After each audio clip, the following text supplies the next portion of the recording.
Starting സ്റ്റേഷനിലാണെങ്കിൽ ആദ്യം നമ്മൾ ഇതെല്ലാം ചെക്ക് ചെയ്യും. വെള്ളം, വാട്ടർ ടാങ്കിൽ വെള്ളമുണ്ടോ, കോച്ചുകളിൽ എന്തെങ്കിലും ഡിഫക്റ്റ് ഉണ്ടോ എന്നൊക്കെ ഒന്ന് ജസ്റ്റ് ഒന്ന് ഉള്ളിൽ കൂടെ നടന്നു നോക്കിയിട്ട് വന്നിട്ട് ഞങ്ങൾ ഫ്രണ്ടിൽ കോച്ചിൻ്റെ ഫ്രണ്ടിൽ നിൽക്കുള്ളൂ.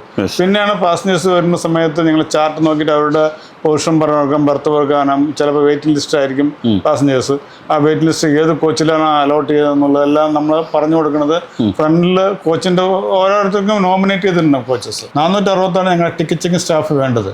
ആ വേണ്ടിടത്ത് ഞാൻ റിട്ടയർഡ് ചെയ്യുമ്പോൾ 416 പേരുണ്ടായിരുന്നു. അപ്പോൾ 50 പേര് ഷോർട്ടായിരുന്നു. ഇപ്പം 398 പേരേ ഉള്ളൂ. ഞങ്ങളുടെ ഡ്യൂട്ടി പറഞ്ഞാൽ ഇന്ന് പോയി രാവിലെ പോയി വൈകിട്ട് വരുന്ന ഡ്യൂട്ടിയല്ല.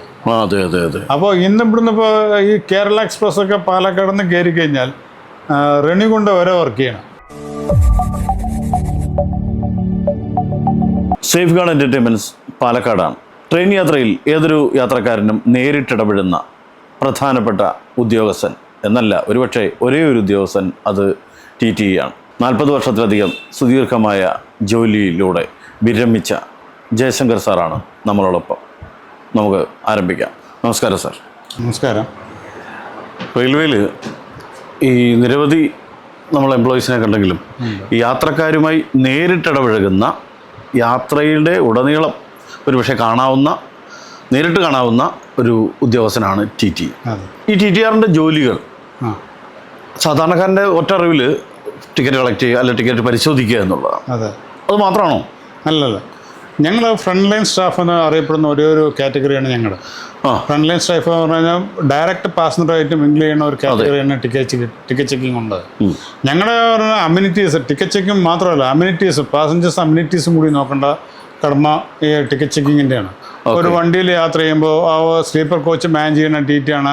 അതിൽ എന്തൊക്കെ പാസഞ്ചേഴ്സിന് അമ്യൂണിറ്റീസ് ആവശ്യമാണോ, അത് വെള്ളമില്ല, എല്ലാ കാര്യങ്ങളും നോക്കേണ്ട കടമ TTEയുടെ ആണ്. ടിക്കറ്റിൻ്റെ കാര്യം മാത്രമല്ല. ടിക്കറ്റ് നമ്മുടെ പ്രൈമറി ഡ്യൂട്ടി എന്ന് പറഞ്ഞാൽ ടിക്കറ്റ് ചെക്കിംഗ് ആണ്, പ്രൈമറി ഡ്യൂട്ടി. അതേപോലെ തന്നെ ഇമ്പോർട്ടൻസ് ഉള്ളതാണ് അമ്യൂണിറ്റീസ്. നമ്മൾ ഫസ്റ്റ് ഉണ്ടാകും ഞങ്ങളുടെ അടുത്ത് വണ്ടി പുറപ്പെടുന്ന മുമ്പ് ഞങ്ങൾ ഇതെല്ലാം സ്റ്റാർട്ടിംഗ് സ്റ്റേഷനിലാണെങ്കിൽ ആദ്യം നമ്മൾ ഇതെല്ലാം ചെക്ക് ചെയ്യും. വെള്ളം, വാട്ടർ ടാങ്കിൽ വെള്ളമുണ്ടോ, കോച്ചുകളിൽ എന്തെങ്കിലും ഡിഫക്റ്റ് ഉണ്ടോ എന്നൊക്കെ ഒന്ന് ജസ്റ്റ് ഒന്ന് ഉള്ളിൽ കൂടെ നടന്നു നോക്കിയിട്ട് വന്നിട്ട് ഞങ്ങൾ കോച്ചിൻ്റെ ഫ്രണ്ടിൽ നിൽക്കുള്ളൂ. പിന്നെയാണ് പാസഞ്ചേഴ്സ് വരുന്ന സമയത്ത് ഞങ്ങൾ ചാർട്ട് നോക്കിയിട്ട് അവരുടെ പൊസിഷൻ പറഞ്ഞാൽ ബർത്ത് വെക്കാനും ചിലപ്പോൾ വെയിറ്റിംഗ് ലിസ്റ്റ് ആയിരിക്കും പാസഞ്ചേഴ്സ്. ആ വെയിറ്റ് ലിസ്റ്റ് ഏത് കോച്ചിലാണ് അലോട്ട് ചെയ്തതെന്നുള്ളതെല്ലാം നമ്മൾ പറഞ്ഞു കൊടുക്കുന്നത് ഫ്രണ്ടിൽ കോച്ചിൻ്റെ ഓരോരുത്തർക്കും നോമിനേറ്റ് ചെയ്തിട്ടുണ്ടാവും കോച്ചസ്. ആ കോച്ചസിൻ്റെ ഫ്രണ്ടിൽ നിന്നിട്ടാണ് നമ്മൾ ഈ പാസഞ്ചേഴ്സിനെ അഡ്വൈസ് ചെയ്യുക. ഇതാണ് നമ്മൾ. പക്ഷേ ഇതിൽ ഫ്രണ്ടിൽ നമ്മുടെ പ്രൈം ഡ്യൂട്ടി എന്നത് ticket checking, prevention of railway leakage of railway revenue നഷ്ടപ്പെടാതെ നോക്കുക എന്നുള്ളത്. പിന്നെ സെക്കൻഡ് ആയിട്ടുള്ള നമ്മൾ പാസഞ്ചേഴ്സിന് ഇപ്പോൾ വണ്ടിയിൽ പോണ സമയത്ത് പെട്ടെന്ന് അസുഖം വന്നു കഴിഞ്ഞാൽ നമ്മൾ ഉടനെ തന്നെ ഇമ്മീഡിയറ്റ് ആയിട്ട് നമ്മൾ കമേഴ്ഷ്യൽ കൺട്രോളിലേക്ക് വിളിച്ച് പറഞ്ഞ് ഡോക്ടർ അടുത്ത സ്റ്റേഷനിൽ, മേജർ സ്റ്റേഷനിലോ അല്ലെങ്കിൽ വരാൻ പോകുന്ന സ്റ്റേഷനിൽ നിയർ ബൈ ഡോക്ടർ അറേഞ്ച് ചെയ്യണം. അപ്പോൾ ഈ TTE നേരിട്ട് അപ്പോൾ ഈ ഒരു വ്യക്തിക്ക് ഒരു ഹാർട്ട് സംബന്ധമായ ഒരു പ്രശ്നം, ഒരു ഫെയിലൂർ വന്നു, ഈ സമയത്ത് നേരിട്ട് ബന്ധപ്പെടുന്ന ആരായിരിക്കും? നേരിട്ട് നമ്മൾ ബന്ധപ്പെടുന്ന ഉടനെ കമേഴ്ഷ്യൽ കൺട്രോളിലാണ് വിളിക്കുക. കൺട്രോളിൽ വിളിച്ചിട്ട് പറയും ഇങ്ങനെ ഒരു പാസഞ്ചർ ഉണ്ട്, പാസഞ്ചറിലേക്ക് മെഡിക്കൽ അറ്റൻഷൻ അത്യാവശ്യമാണ്, അതുകൊണ്ട് അടുത്ത സ്റ്റേഷനിൽ റെയിൽവേ ഹോസ്പിറ്റലിൻ്റെ റെയിൽവേ ഡോക്ടറെ അറിയാൻ പറ്റുക, അല്ലെങ്കിൽ അടുത്തുള്ള ചെറിയ ക്ലിനിക് ഉണ്ടെങ്കിൽ അവിടെ നിന്നുള്ള ഡോക്ടറെ അറേഞ്ച് ചെയ്യാൻ അഡ്വൈസ് ചെയ്യും. ഇത് പുറമെ ഞങ്ങൾ അപ്പാർട്ട് ഫ്രം ദാറ്റ് ഞങ്ങൾ എന്ത് ചെയ്യുന്ന വെച്ച് കഴിഞ്ഞാൽ ആ ട്രെയിനിൽ, കാരണം എല്ലാം ചാർട്ടിൽ പേരുണ്ടാവുമല്ലോ, അതിൽ ഡോക്ടർ എന്നുള്ള പേര് ആരടുത്തെങ്കിലും ഉണ്ടെങ്കിൽ ഞങ്ങൾ ഉടനെ അവരെ അപ്രോച്ച് ചെയ്യും. അവരുടെ സർവീസ് ഞങ്ങൾ മാക്സിമം അവർ ഹെൽപ്പ് ചെയ്യുകയും ചെയ്യും. കാരണം ആസ് എ ഡോക്ടർ അവർ മാക്സിമം ഞങ്ങൾക്ക് ഹെൽപ്പ് ചെയ്യാറുണ്ട്. ഞങ്ങൾ ആദ്യം ഇൻറ്റിമേഷൻ കൊടുത്താലും ഞങ്ങൾ ഉടനെ ചാർട്ട്, എല്ലാവരുടെയും ചാർട്ടും നോക്കും. ഒരു കോച്ചിനുണ്ടാവില്ല എന്ന് പറയും. ഇന്റിമേഷൻ കൊടുത്ത് ഏതെങ്കിലും കോച്ചിലെ ഡോക്ടേഴ്സ് യാത്ര ചെയ്യേണ്ടോ നോക്കും. ഡോക്ടേഴ്സിനെ ഉടനെ വിളിച്ച് ഞങ്ങൾ അറ്റൻഷൻ വരുന്ന അറ്റൻഷൻ കൊടുക്കാറുണ്ട്. ഈ ഒരു സമയത്ത് ഒരു ട്രെയിനിൽ എത്ര ഉദ്യോഗസ്ഥരുണ്ടാവും, ടി ടി ഉണ്ടോ? അത് അപ്പോൾ അത് അക്കോർഡിംഗ് ടു കോച്ചാണ്. ഒരു കോച്ച്, ഒരു 3 സ്ലീപ്പർ കോച്ചിന് ഒരു ടി ടി, അങ്ങനെയാണ്. 5 AC കോച്ചിന് ഒരു ടി ടി, ഇതാണ് നോക്കുക. അപ്പോൾ ഒരു 12 സ്ലീപ്പറും ഒരു 5 AC ഉണ്ട്, 17 കോച്ചൊക്കെ ആണെങ്കിൽ അതിൽ മൊത്തം 4 TTs ആണ് ഉണ്ടാവുക. പക്ഷേ ഇതിലെപ്പോഴും എപ്പോഴും ഷോർട്ട് ഫോളാണ്. പാലക്കാട് ഡിവിഷൻ്റെ ടോട്ടൽ സ്ട്രെങ്ത് പറഞ്ഞാൽ 466 പേരാണ്. 466 ഞങ്ങളുടെ ടിക്കറ്റിംഗ് സ്റ്റാഫ് വേണ്ടത്. ആ വേണ്ടിടത്ത് ഞാൻ റിട്ടയർഡ് ചെയ്യുമ്പോൾ 416 പേരുണ്ടായിരുന്നു. അപ്പോൾ 50 പേര് ഷോർട്ടായിരുന്നു. ഇപ്പം 398 പേരേ ഉള്ളൂ. അപ്പോൾ ഇപ്പോഴും ഷോർട്ടാകുന്ന സമയത്ത് നമുക്ക് ഈ 3 കോച്ച് പറഞ്ഞിരിക്കാൻ പറ്റില്ല. 4 കോച്ച് നോക്കേണ്ടി വരും, ചില ദിവസം 5 കോച്ച് നോക്കേണ്ടി വരും. അപ്പോൾ കോച്ച് അൺമാൻഡ് വിടാൻ മാക്സിമം അഡ്മിനിസ്ട്രേഷൻ സമ്മതിക്കില്ല. കാരണം ഇപ്പോൾ അല്ലെങ്കിൽ എന്താ പ്രശ്നം വെച്ച് കഴിഞ്ഞാൽ, നമ്മളൊരു ഒരു സ്റ്റാഫ് ലീവ് ചോദിക്കുന്ന സമയത്ത് അതിൻ്റെ in charge duty can be manager കൊണ്ടുപോകണം ഓഫീസർക്ക് കൊടുത്താൽ അല്ലെ അവിടെ നിന്ന് ലീവ് സാങ്ഷൻ ആവും.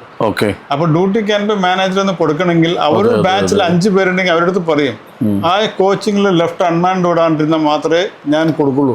അപ്പോൾ നിങ്ങൾ 3 പേരോടെ 2 പേരെ പോകുള്ളൂ, 2 പേരൊക്കെ 9 കോച്ച് നോക്കണത് 2 പേരും കൂടി നോക്കേണ്ടത്. അങ്ങനെയാണെങ്കിൽ ഇവര് ലീവ് സാങ്ഷൻ ആയിട്ടുള്ളൂ. അത് ഉറപ്പുവരുത്തണമല്ലോ ഡ്യൂട്ടി കോച്ച് മാനേജർ.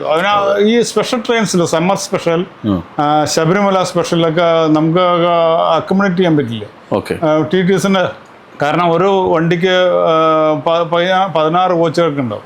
16 കോച്ചൊക്കെ മാക്സിമം 2 പേരെ വിടാൻ പറ്റില്ല. കാരണം ആ കോച്ച് അതൊക്കെ ഈ സമ്മറായിട്ട് വരുന്നത്. സാധാരണ റെഗുലർ ട്രെയിൻസിനുള്ള നമുക്ക് അതിലാളെ വിഡ്രോ ചെയ്തിട്ട് വേണം ഇതിലിടാൻ. സ്പെഷ്യൽ ട്രെയിൻസിൽ അതിന് പ്രത്യേക നോമിനേറ്റ് ചെയ്ത് തരില്ല. വേറെ ഒരു സ്റ്റാഫിനെ നോമിനേറ്റ് ചെയ്ത് തരില്ല.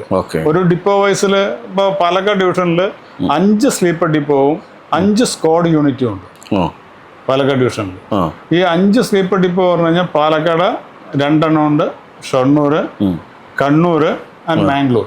ഇതാണ് 5 സ്ലീപ്പർ ഡിപ്പോസ്. ഈ 5 സ്ലീപ്പർ ഡിപ്പോസിലേക്ക് ഏകദേശം അവിടുത്തെ ട്രെയിൻ നോമിനേറ്റ്, ഓരോ സ്ലീപ്പർ ഡിപ്പോസിലും കുറെ ട്രെയിൻ നോമിനേറ്റ് ചെയ്ത് കൊടുക്കും.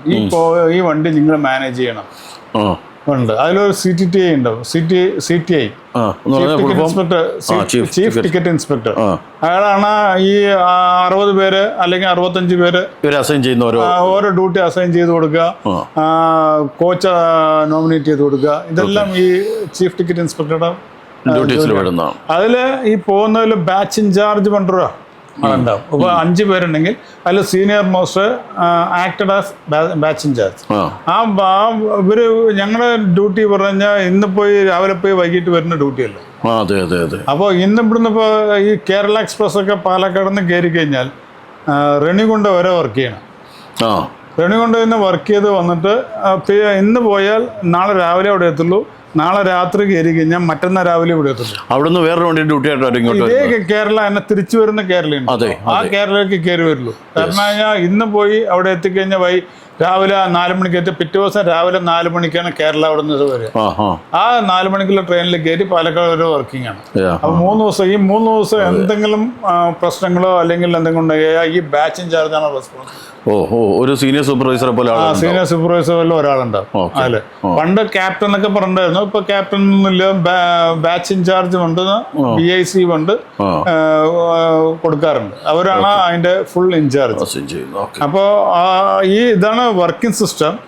ഈ വർക്കിംഗ് സിസ്റ്റത്തിൽ നമ്മൾ എപ്പോൾ വേണമെങ്കിലും ഇപ്പോൾ എന്തെങ്കിലും എമർജൻസി വന്നു പറഞ്ഞു കഴിഞ്ഞാൽ അത് BIC വേണം ഇൻറ്റിമേഷൻ കൊടുക്കണം. ഞാൻ ഡിപ്പോ ഇൻചാർജിനും ആസ് വെൽ ആസ് കമേഴ്ഷ്യൽ കൺട്രോളിനും ഇൻറ്റിമേഷൻ. ഇപ്പോൾ ഒരു ബാച്ചിൽ 5 പേര് ഡ്യൂട്ടിക്ക് പോകുന്നുണ്ട്. അതിലൊരാൾക്ക് വീട്ടിൽ എന്തെങ്കിലും പെട്ടെന്ന് അച്ഛൻ മരിച്ചു അല്ലെങ്കിൽ അമ്മയ്ക്ക് സുഖമില്ലാണ്ട് അല്ലെങ്കിൽ വൈഫ് ഹോസ്പിറ്റലൈസ് എന്ന് പറഞ്ഞിട്ട് മെസ്സേജ് കിട്ടിക്കഴിഞ്ഞാൽ ഉടനെ അവർ വന്നിട്ട് ഇൻറ്റിമേഷൻ കൊടുക്കും. ഡിപ്പോ ഇൻചാർജിനും കമേഴ്ഷ്യൽ കൺട്രോളിനും ഇൻറ്റിമേഷൻ കൊടുക്കും. ഇന്ന ആളുടെ അച്ഛൻ എക്സ്പയർഡ് ആണ്, അതുകൊണ്ട് അവർ റിട്ടേൺ ചെയ്യണതുകൊണ്ട് ഇൻറ്റിമേഷൻ കൊടുക്കും. ആ ഇൻറ്റിമേഷൻ എവിടെ വെച്ചാണോ അവിടെ ഇറങ്ങും. അവർ ഇറങ്ങിയിട്ട് അവിടുന്ന് നെക്സ്റ്റ് അവൈലബിൾ ട്രെയിനിൽ അവർ ഡ്യൂട്ടി വേറെ ഹാൻഡ് ഓവർ ചെയ്യും. അവിടെ ബാക്കിയുള്ളവർ നിലവിലുള്ള ആൾ അഡ്ജസ്റ്റ് ചെയ്തിട്ട് പോകും. അതാണ് ചെയ്യുക.